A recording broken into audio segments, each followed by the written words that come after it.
Well, today we are beginning a series on evangelism. और इस इतवार से हमारी जो श्रृंखला शुरुआत हो रही है वो है सुसमाचार प्रचार करना।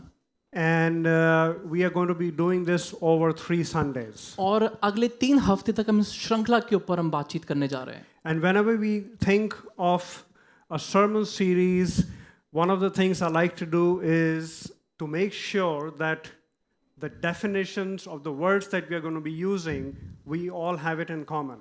और जब भी हम ऐसी श्रृंखला हम शुरुआत करते हैं तो मैं इस बात को पुख्ता करना चाहता हूँ कि हमारे जो हर एक शब्द है उसकी परिभाषा हम समझ पाएं, And it उसका अर्थ हम goes समझ पाएं। both ways, because I'm saying something and you must understand what I'm trying to say if the definitions are the same. और ये दोनों तरफ से इस बात का बहुत ही महत्वपूर्ण है कि आप भी इस बात को समझो और मैं भी इस बात को समझ पाऊँ कि मैं जो प्रचार कर रहा हूँ। So my understanding of the word evangelism has to be the same as your understanding of the word evangelism. और जो सुसमाचार प्रचार करने का अर्थ है उसकी समझ मेरी वैसे ही होनी चाहिए जैसे आप उसको समझ पाएं। So in order to do that, let's define this word. और इसको करने के लिए हम इसकी परिभाषा को पहले हम समझें। And this is how I'd like to define it. और इस प्रकार से मैं इसका अर्थ आपको समझाना चाहता हूँ।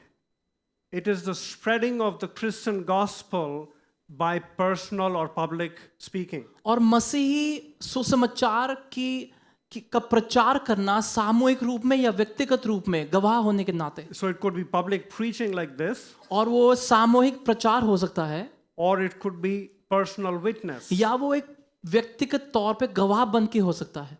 And why do we use the word spreading of the gospel? और सुसमाचार प्रचार करना उसका फैलने हम ऐसा क्यों बोलते हैं?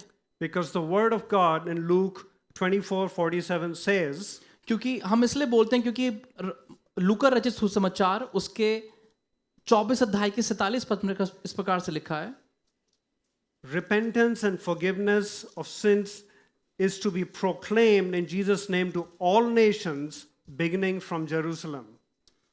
और उसका जब हम उसका 24 पद पढ़ते हैं, 24 अध्याय का 47 पद, वहां इस प्रकार से लिखा है, और यरूशलेम से लेकर सब जातियों में मन फिराव का और पापों के क्षमा का प्रचार उसी के नाम से किया जाए। And the same is found in Mark 16:15, and Jesus says to them, go into the entire world and proclaim the good news to the whole creation. और मरकुस रचित सुसमाचार उसका 16 अध्याय का 15 पद में इस प्रकार से लिखा है, और उसने उनसे कहा, तुम सारे जगत में जाकर सारे सृष्टि के लोगों को सुसमाचार प्रचार करो। And I'm definitely not reading Matthew 28, which is the same, because we are going to be addressing that in the little bit later. और मत्ती रचित सुसमाचार उसका 28 अध्याय को मैं अभी पढ़ना नहीं चाह रहा हूँ क्योंकि उसके बारे में हम बहुत जल्दी सीखने वाले हैं अभी। So we talked of evangelism. The next word we need to define for us is the word gospel. और अभी हमने सुसमाचार प्रचार का परिभाषा को समझा है, अभी हम सुसमाचार के बारे में समझेंगे। What exactly is the gospel? You and I as believers, we need to understand that. और सुसमाचार क्या होता है, विश्वासी होने के नाते हमें वो समझना है। It is simply the message of sin and salvation through Jesus Christ. प्रभु यीशु के द्वारा पाप की समझ और उद्धार क्या है उसकी समझ को हम खुशखबरी या सुसमाचार बोलते The हैं। first 4 books in the New Testament are also referred to as the Gospels. और नए नियम की पहली 4 पुस्तकों को हम भी सुसमाचार करके हम लोग संबोधित करते हैं। So if we combine these 2 words, this is our working definition of evangelism. और जब हम इन दोनों शब्दों को हम जोड़ देते हैं तो हम सुसमाचार प्रचार को समझ पाते हैं। It is the spreading of the message of salvation of Jesus Christ by public speaking or personal witness. और ये मसीही सुसमाचार का और उद्धार का एक सामूहिक रूप से प्रचार करना, उसका फैलना और एक व्यक्तिगत रूप से फैलना, उसको हम सुसमाचार प्रचार बोलते हैं। Right? So can we proceed with that definition? और क्या हम आगे बढ़ सकते हैं इस परिभाषा के बाद? So now let's look at the why of evangelism. और हम सुसमाचार प्रचार का क्यों करना है इसको आइए हम समझें। We already said what is evangelism. Now we are looking at the why of evangelism. Why do we need to engage in evangelism? अभी हमने सुसमाचार का क्या शब्द समझा है, अब हम क्यों समझेंगे, क्यों हमें करना है सुसमाचार प्रचार। And I've titled my message The Compulsion of Evangelism. और मैंने आज मैंने अपने प्रचार को इस प्रकार शीर्षक दिया है कि सुसमाचार प्रचार करने की जरूरत, कि क्या जरूरत है, Why am I compelled to evangelize? कि क्यों मुझे सुसमाचार प्रचार करना है। Romans 1:16.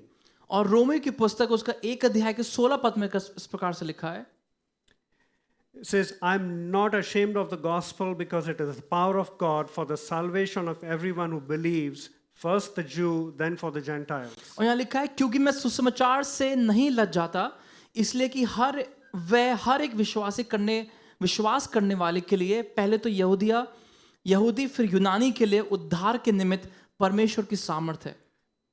So let me say this out to you very clearly this morning. और इसलिए आज सुबह मैं बहुत साफ रूप से आपसे बोलना चाहता हूँ, If you are not ashamed of the gospel, you will evangelize. अगर आप सुसमाचार प्रचार से लज्जाते नहीं हैं, आप सुसमाचार प्रचार करेंगे। But if you are ashamed of the gospel, लेकिन अगर आप सुसमाचार प्रचार करने से लज्जाते हैं, let's put it mildly, you may think twice about evangelizing.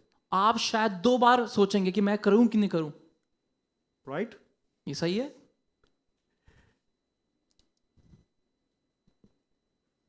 Let's say that if we care about the other person, और इस प्रकार से हम बोल सकते हैं कि अगर हम दूसरे इंसान की परवाह करते हैं, that if we believe that every word out there in God's word is able to change the life of the other person, अगर हम ये विश्वास करते हैं कि परमेश्वर का हर एक शब्द, हर एक वचन इस दूसरे इंसान को परिवर्तन कर सकता है, then we will evangelize. तो हम प्रचार करेंगे।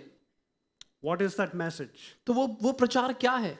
John 14:6, Jesus says, और यूहन्ना रचित सुसमाचार उसके 14 अध्याय के 6 पद में यीशु ने कहा, you probably should all know this verse by now. और शायद आप हर एक इस पद को जानते हैं। The easiest way to put it, Jesus says, I am the way, the truth and the life. No one comes to the Father except through me. और यहाँ लिखा यीशु मसीह ने कहा कि मैं ही मार्ग, सत्य और जीवन हूँ, बिना मेरे द्वारा पिता के पास कोई पहुंच नहीं सकता। Very simple. बहुत ही आसान है, That's just what it is. That's the gospel. और यही सुसमाचार है। That's all you need to say to the person who doesn't know Christ, who does not belong to Christ. और जो यीशु को नहीं जानता, जो यीशु की नहीं है, उनको हमें सिर्फ यही बोलना है। Let's take it one more step further. आइए हम एक और कदम हम आगे जाएं। We have from this pulpit over the past few months been covering a few sets of messages. और इस पुलपिट से हमने पिछले हफ्तों में कुछ श्रृंखलाओं को, कुछ शीर्षकों को हमने समझा है, We talked about the kingdom of God. और हमने परमेश्वर के राज्य के बारे में हमने सीखा है। If you remember, that was way back in July. और जुलाई में हमने परमेश्वर के राज्य के बारे में सीखा And in August, we talked about salvation. और अगस्त के महीने में हमने उद्धार के बारे में सीखा था। September, we talked about the second coming of Christ. और सितंबर के महीने में हमने परमेश्वर के दूसरे आगमन के बारे में सीखा। Let's remind ourselves what the Bible says about the kingdom of God. और आइए अपने आप को हम याद दिलाएं कि परमेश्वर का वचन परमेश्वर के राज्य के विषय में क्या बोलता है। If you look in your Bible in Matthew chapter 13, और अगर आप मत्ती रचित सुसमाचार अपने उसके 13 अध्याय को खोलेंगे, verses 44 to 46 read like this. उसके 44 पद से लेकर 46 पद तक, The kingdom of heaven is, I'll let Amin read this. और यहाँ इस प्रकार से लिखा है, स्वर्ग का राज्य खेत में छिपे हुए धन के समान है, जिसे किसी मनुष्य ने पाया और छिपा दिया, और मारे आनंद के जाकर अपना सब कुछ बेच दिया और उस खेत को मोल ले लिया। फिर स्वर्ग का राज्य एक व्यापारी के समान है जो अच्छे मोतियों की खोज में था। जब उसे एक बहुमूल्य मोती मिला तो उसने जाकर अपना सब कुछ बेच डाला और उससे मोल ले लिया।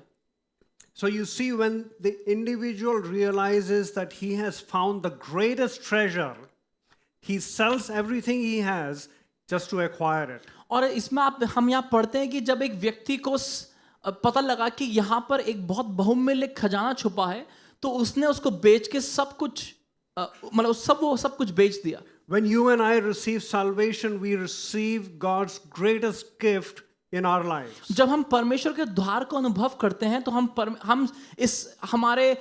हम उस सबसे बहुमूल्य तोहफे को परमेश्वर की ओर से पाते हैं। And just like that man who sold his entire thing to buy that field where he could have the treasure, और जिस इस व्यक्ति के समान जिसने उस खजाने को बेचकर उस खेत को खरीद लिया, you and I are compelled to give up everything in our lives because now we belong to Christ. इसलिए हमें भी उस प्रकार से अपना सब कुछ दे देना है क्योंकि अब हम यीशु के हो चुके हैं। We have the greatest treasure. हमारे पास सबसे बहुमूल्य खजाना है। You and I are not supposed to hide it. आपको और मुझे उसे छिपाने की जरूरत नहीं है। Imagine the Taj Mahal. आप ताजमहल के बारे में सोचें।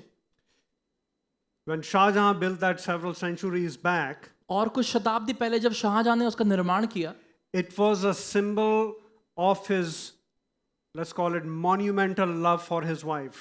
और हम इस प्रकार से बोल सकते हैं कि उसका वो संसारिक प्रेम के वो प्रतीक था, वो ताजमहल उसकी पत्नी के लिए। He makes this huge monument just to show that he loves his wife so much, that she was very dear to him. और इतना बड़ा निर्माण उसने इसलिए किया क्योंकि वो दिखाना चाहता था अपनी पत्नी को कि वो उससे प्रेम करता है। That was his way to show his love. और वो उसका तरीका था उस प्रेम की अनुभूति करने का। Imagine if he said, "Oh, I love Noor Jahan so much, but I'm just going to make this monument and it's going to be hidden behind some trees and nobody can see it." और सोचे अगर वो उसका निर्माण करता और वो कहीं छुपा देता पेड़ के पीछे, बोलता कि हाँ ये मैंने उसके लिए बनाया लेकिन मैं उसको छुपा रहा हूँ कहीं। Hundreds of years down, people from all over the world flock to Taj Mahal to see what this beauty is, what it's all about. लेकिन अब 100 सालों के बाद अब कई लोग वहां जाके उसकी खूबसूरती को देख पाते हैं। Because it is so magnificent, it's so big, and it's there for everyone to see. लेकिन क्योंकि वो इतना खूबसूरत है, वो लोगों को आकर्षित करता है, वो सब लोगों को अपनी तरफ आकर्षित करता है। It's hidden behind, it's not hidden that nobody else remembers after hundreds of years. और वो छुपा हुआ नहीं है कि लोग उसको याद नहीं कर पाते हैं, वो सबको दिखता है। In Punjab, one of the words I really enjoy hearing is the word Taur. Punjab में हमारे यहाँ ऐसे बोलते हैं, टॉर करके बोलते हैं। You go out there and everywhere you see all these guys. और जब आप बाजार में मार्केट में जाते हैं तो आप देखते हैं सब बॉडी बिल्डर वाले लड़के। You know what they drive? They drive these really fancy looking cars with really big wheels. और वो बड़ी बड़ी खूबसूरत गाड़ियों को चलाते हैं जिनके बड़े बड़े टायर होते हैं। They buy the Thar cars.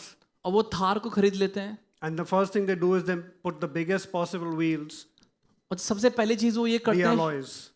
और जो सबसे पहली चीज वो करते हैं उसमें बड़े बड़े चौड़े टायर लगा देते हैं। And even if it's not a Thar, if it's some other car, they make sure they have the biggest and the fanciest of the alloy wheels.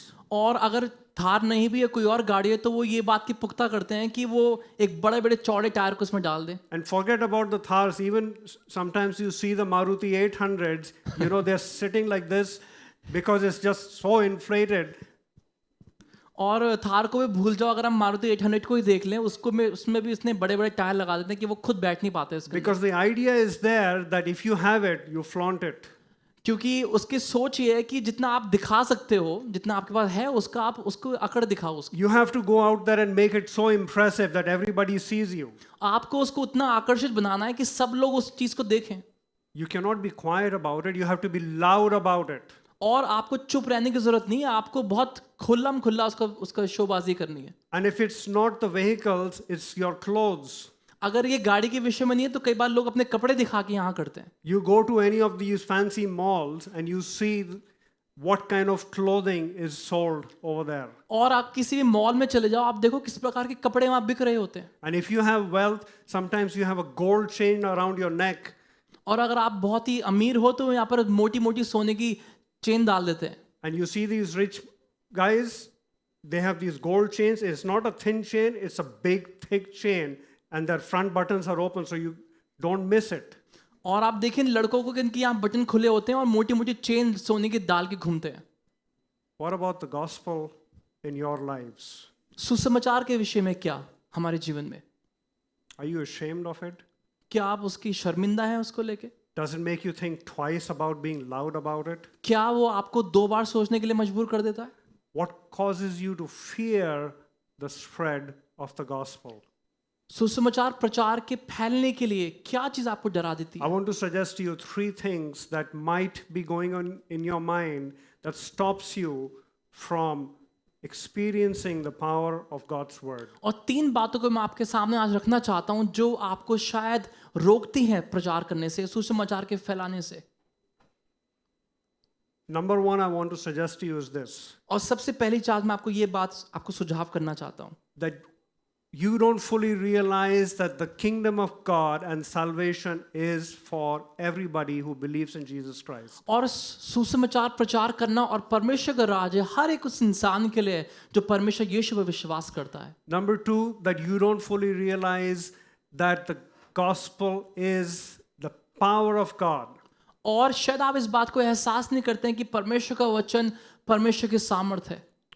And number three, that you don't realize that each one of you has the capacity to go and evangelize. शायद आप इस बात को समझ नहीं पाते हैं कि आप हर एक इंसान में, हर एक व्यक्ति में परमेश्वर की वो सामर्थ है कि आप परमेश्वर का प्रचार, सुसमाचार प्रचार कर सकते हैं।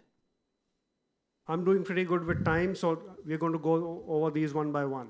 और मेरे पास अभी भी समय है तो हम एक एक करके उसको समझेंगे आज सुबह। Sometimes we think that we are just incidental, that oh, we receive salvation, but it's probably not for the guy who's so bad that he doesn't deserve to hear the grace of God. और कई बार हम सोचते हैं कि मैं सुसमाचार सुन चुका हूँ, मेरा उद्धार हो चुका है, तो शायद ये जो मेरे आसपास के लोग हैं उनके लिए नहीं है। The trash collector who comes to our society, he looks very dirty, and my dad says, you know, this guy, he's a crook and he does this and he does that and he just cheats everybody all the time. He doesn't do his work. He doesn't deserve. That's not what my dad said, but thinking is he doesn't deserve salvation. और कई बार हम ऐसा सोचते हैं कि जैसे मेरे घर में भी एक कूड़ा उठाने वाला आता है और वो बहुत ही गंदा सा है, वो कई बार लोगों को ठीक से पैसे नहीं लेता है, वो ठीक से काम नहीं करता है। कई बार हम ऐसा सोचने लगते हैं कि ये इसके लिए सुसमाचार नहीं है। You have a शराब का ठेका out there, और वहाँ पर एक शराब का ठेका भी है, and sometimes it looks civilized, but other times it does not look civilized. और कई बार वहाँ पर चीज़ें बड़ी ठीक सी लगती है, लेकिन कभी कभी बहुत लोग वहाँ पर बड़ा गंदगी रहती है। And when we drive home, there's another one out there, और जब हम लोग घर जाते हैं वहाँ पर एक और एक रास्ते में पड़ता है, and that's really bad. और वो भी बड़े गंदा सा रहता है। And it seems that all the bad men of that part of town meet there every evening. और ऐसा लगता है कि सारे जितने बुरे लोग हैं वो उस हर शाम को वहाँ शायद मिलते होंगे। Would I venture there? Sorry, Would I go there? तो क्या मैं वहाँ पर जाऊँगा? I wouldn't go there. मैं वहाँ कभी भी नहीं जाऊँगा, I'm scared. मुझे डर लगता है। Not just for evangelism, but because if I go there, those guys, what state I don't know they are in, they just might beat me. और मैं इसलिए नहीं जाऊँगा क्योंकि मुझे सुसमाचार प्रचार नहीं करना है, लेकिन मैं इसलिए भी नहीं जाऊँगा क्योंकि क्या पता वो मुझे मार पीट दे वहाँ पर। But is the salvation for them? लेकिन क्या उद्धार उनके लिए है? The salvation is for them. उद्धार उनके लिए भी है। Salvation is for everybody. उद्धार का काम सबके लिए है। And we need to keep reminding ourselves every time we see somebody who does not know Christ, yes, the salvation is for this person also, only if he or she believes. और जितनी बार हम किसी इंसान को देखते हैं हमें अपने आप को ये याद दिलाना है कि उद्धार इस इंसान के लिए भी है। Just in the same lines, another philosophy that people argue with is that, oh, you know, I have always been good, my parents have always been good, that's why we have come to Christ. और कई बार लोगों की धारणा ऐसी भी है कि मैंने हमेशा अच्छा किया है, मेरे माता पिता बहुत अच्छा थे और इसलिए मुझे परमेश्वर की प्राप्ति हुई। Giving rise to the idea that, oh, you know, somehow we deserved it. और हम इस बात को सोचने लगते हैं कि हाँ मैं इसके योग्य हूँ। My parents were nobles in the previous century and we have a good heritage, that's why we have come to Christ. और मेरे माता पिता ने बड़ा अच्छा काम किया है और हमारी पीढ़ी बड़ी अच्छी रही है, इसलिए हम परमेश्वर में आ गए। We used to serve with all the rajas and maharajas. और हम लोग राजा महाराजा के साथ रहा करते थे। Bible says that all our works are like filthy rags and none of us deserve what God gives us. और परमेश्वर का वचन कहता है कि हमारे काम मैले चिथड़े के समान है और हम में से कोई भी इस चीज का योग्य नहीं था। Romans 3:10. और रोमी के पत्री उसका 3 अध्याय के 10 पद में इस प्रकार There से is लिखा है, no one righteous, not even one. यहाँ लिखा है कोई भी धर्मी नहीं, एक भी नहीं है। That means it does not matter what family lineage you may have, today you are the same as anybody else out there. इसका मतलब ये है कि ये इससे फर्क नहीं पड़ता कि हमारे पूर्वज किस प्रकार से रहे हैं, लेकिन ये इससे फर्क पड़ता है कि हम आज क्या हैं परमेश्वर के साथ। Galatians 3:28. और गलीतियों की पत्री उसका 3 अध्याय का 28 पद, There is neither Jew nor Greek, slave not free, male or female, you are all one in Christ Jesus. और यहाँ इस प्रकार से लिखा है, अपना कोई यहूदी रहा और न यूनानी, ना कोई दास ना स्वतंत्र, ना कोई नर ना नारी, क्योंकि तुम सब मसीह यीशु में एक हो। It does not matter what your origin is. ये इससे फर्क नहीं पड़ता कि आपकी उत्पत्ति आप कहाँ से आए हैं। It does not matter what your current status is. अभी आप क्या, आपकी पदवी क्या है, उससे फर्क नहीं पड़ता है। You may be the wealthiest man in the Tri-City. शायद आप इस ट्राई सिटी में सबसे अमीर इंसान हो सकते हैं, You might be the poorest beggar, an actual beggar, because all these beggars you see, they have money. और शायद आप बहुत गरीब हो सकते हैं, या शायद एक भिखारी भी हो सकते हैं। इन सब भिखारी जो हम देखते हैं, इन सब का बहुत पैसा होता है। You may actually have nothing in this life. क्या पता आपके पास शायद कुछ भी ना हो इस जीवन में। It does not matter. We are all one when we come to Christ Jesus. इससे फर्क नहीं पड़ता, क्योंकि हम परमेश्वर में सब एक हैं। Because anybody, no matter what, who puts their trust in Jesus Christ belongs to Christ. चाहे वो कोई भी क्यों ना हो, लेकिन जो परमेश्वर पर विश्वास करता है वो परमेश्वर का हो जाता है। Number 2 reason, and this was very striking to me, and that's why that's the center passage for our sermon this morning.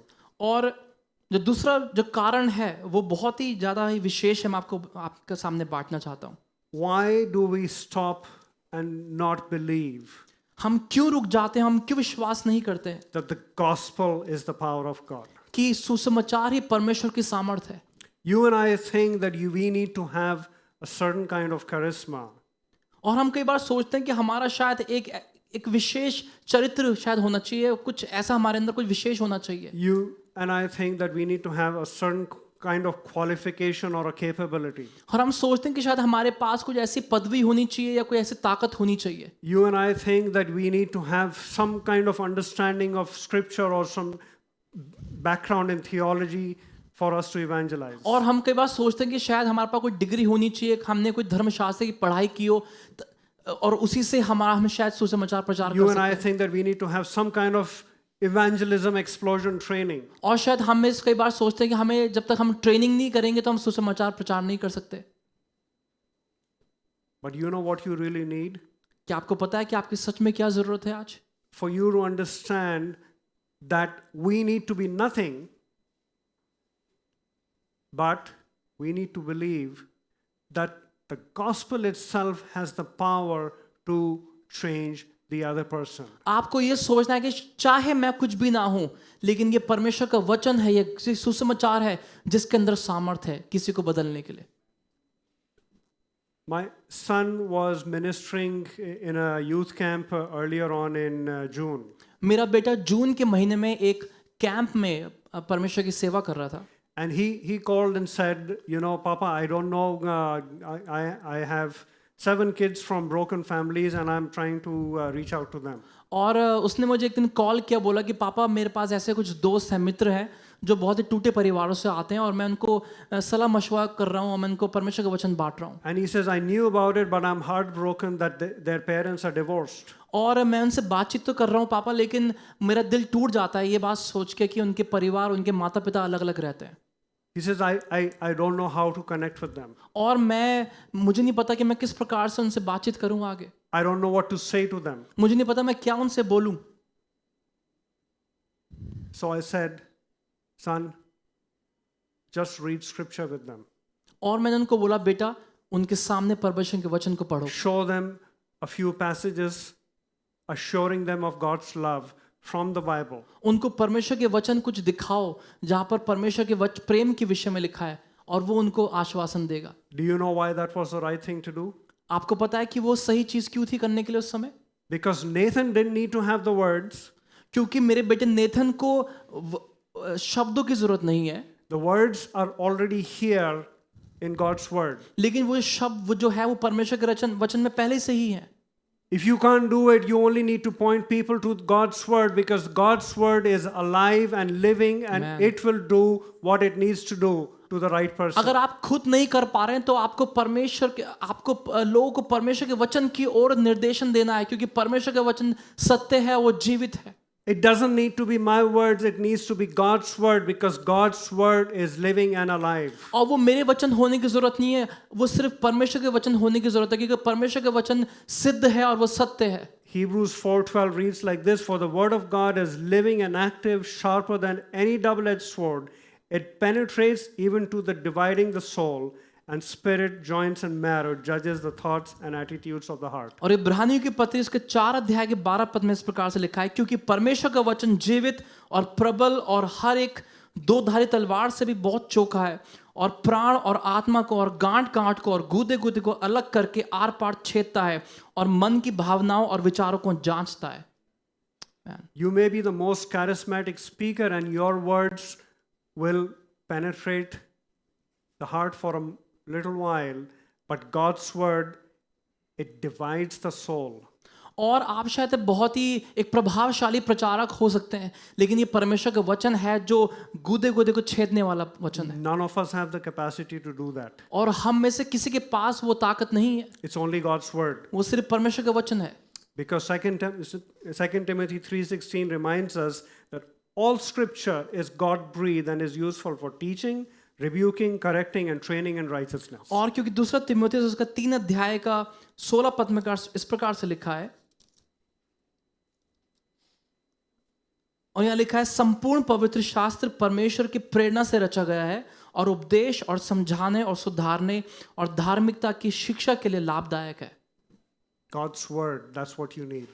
परमेश्वर का वचन, आपको उसी की जरूरत है। Number 3, तीसरी बात, the last one and probably the hardest one to digest this morning, और सबसे आखिरी बात और शायद सबसे मुश्किल हमारे लिए हो सकता है, that perhaps you and I will never be convinced that we are the ones to go out and evangelize. और शायद आप इस बात को कभी ना समझ पाए, लेकिन ये बात सत्य है कि आप और मैं जाकर सुसमाचार प्रचार करने की क्षमता रखते हैं। We think that Pastor Jobin needs to go out and do it. और हम कई बार सोचते हैं कि पास्टर जोबिन को ही जाके सुसमाचार प्रचार करना है।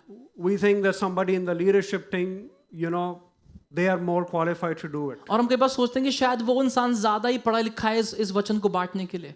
We think that, if somebody asks me a question, I may not be able to answer it. और हम कई बार सोचते हैं अगर मुझसे कोई सवाल कोई पूछेगा तो शायद मैं उसका जवाब ना दे पाऊँ। That it's all the pastors and the evangelists and the missionaries, they are supposed to be doing this. और हम सोचते हैं कि शायद पास्टर या जो परमेश्वर के वचन बांटते रहते हैं वो लोग शायद इस कार्य को कर पाएं।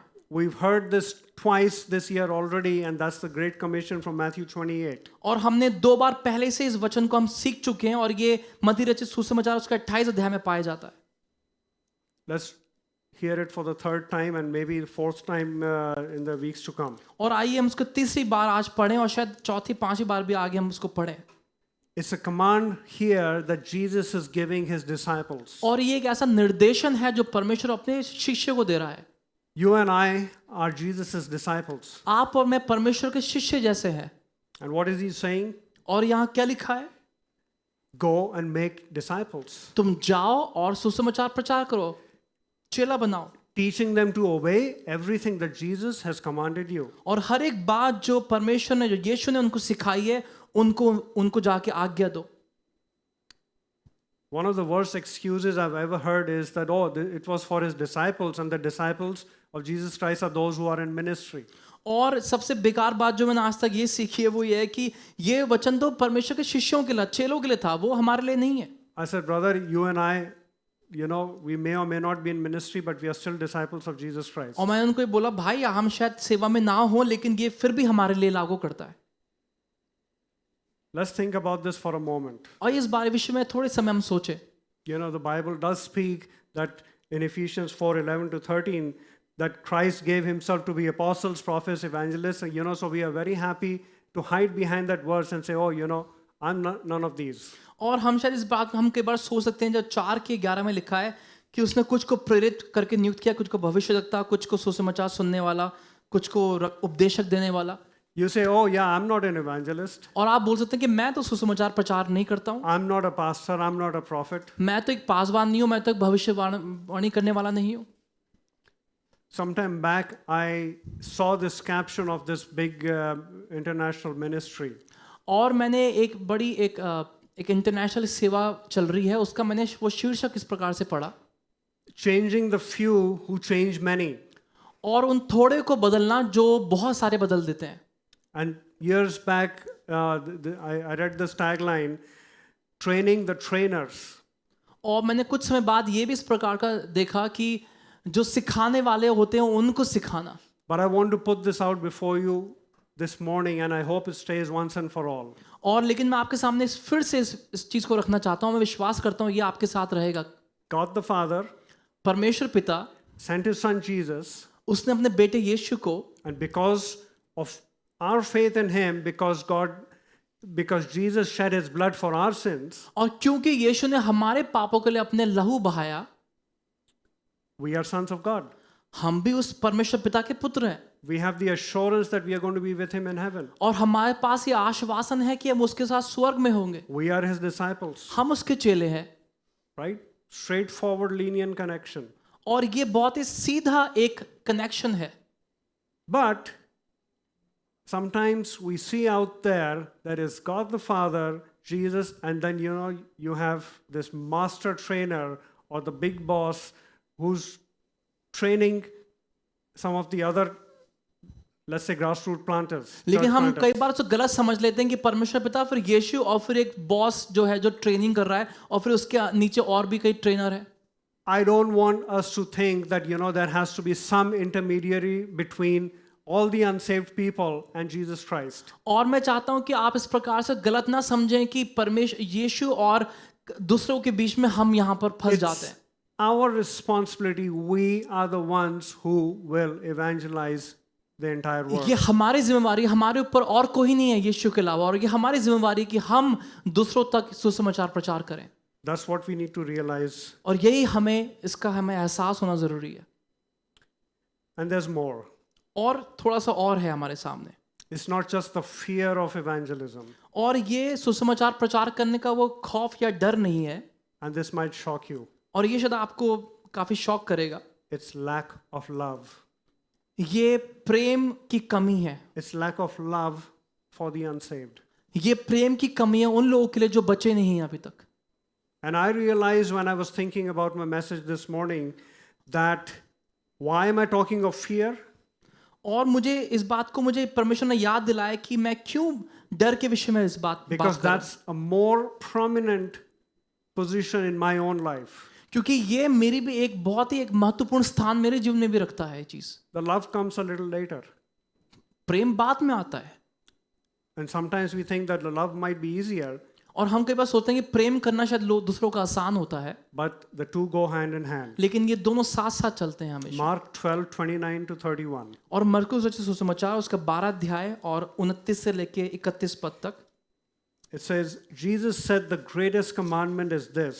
और यीशु ने उनसे उत्तर दिया कि सबसे प्रमुख आज्ञाओं में से ये है, And he's reminding the disciples from the book of Deuteronomy. और वो व्यवस्था विवरण की पुस्तक से अपने शिष्य को याद दिला रहा है। You shall love the Lord your God with all your heart, mind, body and soul. प्रभु हमारे परमेश्वर एक ही प्रभु है, और तू अपने प्रभु परमेश्वर से अपने पूरे मन से, अपने प्राण से और अपनी सारे बुद्धि और सारी शक्ति से प्रेम रखना। That is the greatest command. और ये सबसे मुख्य आज्ञा है। But he also says here in Mark, the second greatest command. और लेकिन यीशु मसीह मरकुस में दूसरी एक प्रमुख आज्ञा देता है। Read that if you have never read it before. और And उसको- maybe you need to underline it in your Bibles. और अगर आपने उसको अंडरलाइन रेखांकित नहीं किया तो उसको आप आज कर सकते हैं। Highlight it so you don't forget. उसको आप रेखांकित कर ले ताकि आप उसको भूले ना कभी भी। It says, you shall love your neighbor as yourself. आप अपने पड़ोसी से भी अपने समान प्रेम करो। Isn't life so simple now? क्या आप जीवन हमारा बहुत आसान नहीं बन गया? And we just try to make it complicated with all our excuses and, weird thinking. और हम कई बार बहुत बहाने लगा के या बहुत ही उटपटांग सोच रख के हम अपने जीवन को बहुत ही मुश्किल से बना देते हैं। All we got to do is love the Lord, our God, and love our neighbor. सिर्फ आपको क्या करना है कि अपने परमेश्वर यहोवा को प्रेम करना है और अपने पड़ोसी को अपने समान प्रेम करना है। And eternity is there for sure. और अनंत काल का जीवन हमारे लिए रखा हुआ है। So, what about the neighbors? तो पड़ोसी के विषय में क्या? Who is our neighbor? हमारा पड़ोसी कौन है? Sometimes it's the people who are next to you in your apartment complex. शायद जहां आप रह रहे हैं वहां से आपके जो आपके आसपास रहने वाले लोग शायद आपके पड़ोसी हो सकते हैं, Or in the house next to you in the left and right. या जो आपके घर के अगल बगल वाले रहने वाले लोग. But I want to remind you that your neighbor is also the person who you encounter on a daily basis. लेकिन मैं आपको बताना चाहता हूं कि आपका पड़ोसी वो भी हो सकता है जिससे आप रोज मुलाकात करते हैं. I leave the society and we have the guards who open the gate. मैं अब सोसाइटी को जो जा रहा होता हूं तो हमारे गेट में गार्ड्स खड़े होते हैं. There are certain shops that we go to and the shopkeeper is sitting there making money and trying to rob you of your hard-earned income. और कई बार हम उन दुकानों में जाते हैं जहाँ हम सामान खरीदते हैं, वो शायद आपको लूटते भी होंगे कभी कभी. You got to go and buy vegetables because you have to have vegetables. और आप कई बार सब्जियां खरीदते हैं क्योंकि सब्जियों की जरूरत आपको पड़ती है. So, person sitting at the gate, person sitting and selling you stuff, and your grocery fellow, they are your neighbors. और इसी प्रकार जो आपके गेट पे खड़े हैं जिससे आप सब्जियां खरीद रहे हैं, जो आपको कई बार लूटते हैं, वो सब आपके पड़ोसी हैं. Anybody who you encounter in your workplace or your educational institute, school or college is your neighbor. हर एक वो व्यक्ति जिससे आप रोज मुलाकात करते हैं, जो आपके स्कूल में हो सकता है, आपके कॉलेज में हो सकता है, वो आपका पड़ोसी है. He is the person closest to you. शायद वो आपके सबसे करीबी मित्र हो सकता है. The Bible says, love your neighbor. वचन कहता है अपने पड़ोसी से प्रेम करो. As कैसे? yourself. अपने समान. So, long time back, my uncle used to tell me, और कई साल पहले मेरे जो अंकल थे, मेरे चाचा जी, मुझे इस प्रकार से बोलते थे. he said, you know, Don, you can only love somebody if you love yourself. वो कहते थे, डॉन आपको पता है कि आप दूसरों से तभी प्रेम कर सकते हो जब आप खुद से प्रेम करो. And he's a psychologist, so you know he used to come up with all these ideas, and he says, वो मनोविज्ञान के शिक्षक थे, तो वो सारे ऐसे विचार उनके रहते थे हमेशा. but that is spot on. लेकिन वो बहुत ही सही बात थी. Bible says, the love your neighbor as yourself. वचन कहता है अपने पड़ोसी से अपने समान प्रेम करो. As much as you take care of yourself in your physical life, your spiritual life, you got to take care of your neighbor. जितना ज्यादा आप अपनी परवाह करते हैं, अपना ध्यान रखते हैं, उतना ही ज्यादा आपको अपने पड़ोसी से प्रेम करना, उसका ध्यान And रखना है. we are not getting into social action this morning because our time is limited and is beyond the scope. But that's what social action is all about. हम लोग सामाजिक कार्य के विषय में अभी बात नहीं कर रहे हैं क्योंकि टाइम कम है, लेकिन ये वचन हमको आज वही सिखा रहा है पड़ोसी के विषय में. Why do we put the Great Commission and evangelism here with our neighbors? क्यों हमने महान आज्ञा को और सुसमाचार प्रचार करने को पड़ोसी के साथ यहाँ रखा है? The word says go, वचन कहता है जाओ. and we think it's all about leaving your home and going to another country or another city to evangelize. और हम कई बार सोचते हैं कि जाओ का मतलब है कि अपना घर पर देश छोड़ के दूसरे देश में चले जाओ. And I'm going to say something profound to you. और मैं आपसे कुछ बहुत गहरी बात अभी करना चाहता हूँ. The word go here really means while going. और यहाँ जाओ का मतलब है कि आप जब जा रहे हो, जब उस प्रक्रिया में हो. Write it down in your Bibles. If you don't believe me, go and check it out. और अगर आप विश्वास नहीं करते, आप इसको आप पढ़ सकते हैं, इसका अध्ययन कर सकते हैं. मैं सही बोल रहा हूँ. Do your research. आप अपने उस रिसर्च को करें. Jesus says, go. That means while going, all the people you encounter, tell them about Jesus. जब यीशु ने बोला कि जाओ, इसका मतलब यीशु बोल रहा है कि जब तुम उस प्रक्रिया में हो, जब तुम जा रहे हो, तो जितने लोगों से तुम्हारी मुलाकात होती है उनको चेला बनाओ. So we go, इसका मतलब हम जाएंगे, we love, हम प्रेम करेंगे, and we serve. That means we share about Jesus. और हम सेवा करेंगे. इसका मतलब हम परमेश्वर के यीशु मसीह के विषय में बताएंगे. It's not the pastoral team or the leadership team that's going to come and evangelize your neighbors. और ये पास बांध की टीम नहीं है जो हमारे पड़ोसियों को सुसमाचार प्रचार करेगी. It's you who's got to do it. ये आप हैं जो करेंगे. We stand here and Pastor Jobin prays over and over again that there are seats empty in the congregation. और हम जब यहाँ खड़े होते हैं, पास्टर जोबिन कई बार प्रार्थना करते हैं कि परमेश्वर जो खाली कुर्सियां पड़ी हैं, Who's going to fill those seats? कौन इन खाली कुर्सियों को भरेगा? It's not Amin who's supposed to bring people to the church. और ये आमिन नहीं है जो लोगों को यहाँ पर लेके आएगा. It's not Adibua and his contacts who are going to come to the church. और ये अदीबों और उनके जो जानने वाले लोग हैं वो लोग यहाँ चेयरों को नहीं भरेंगे. If you have not brought your neighbor to the church, they will not come. अगर आप अपने पड़ोसियों को यहाँ नहीं लाएंगे तो वो नहीं आएंगे खुद से. That's what the gospel is all about. और यही सुसमाचार प्रचार करने का अर्थ है. Sometimes we fear, हम कई बार डर जाते हैं sometimes we do not love enough. और कई बार हम काफी प्रेम नहीं कर पाते हैं. There used to be this song that we used to sing as children. और जब हम छोटे थे हम एक गीत को गाया करते थे. This little light of mine, I'm going to let it shine. और ये जो मेरी छोटी सा एक दिया है उसको मैं जलाना चाहता हूँ, इस प्रकार गीत कहता था. Have you heard this? आपने सुना है इस गीत को? Yes? Why on earth did somebody come up with this little light? और क्यों कोई ऐसा छोटी रोशनी के विषय में बोलेगा? Why? क्यों? Certainly in Punjab, we don't want to accept that little light. Right. In Punjab, we don't want to accept that little light. और पंजाब में हम छोटी रोशनी के विषय में बात नहीं कर सकते. It needs to be that big xenon laser light that blinds you on the streets. और वो बड़ी बड़ी जो हेलोजन बड़ी लाइटें होती हैं हम उसके विषय में हम बात कर सकते You हैं. can't see anything. और वो जब जलती तो आप कुछ देख नहीं पाते, बंधे हो जाते हो. If you have it, it's so bright that nobody is going to miss it.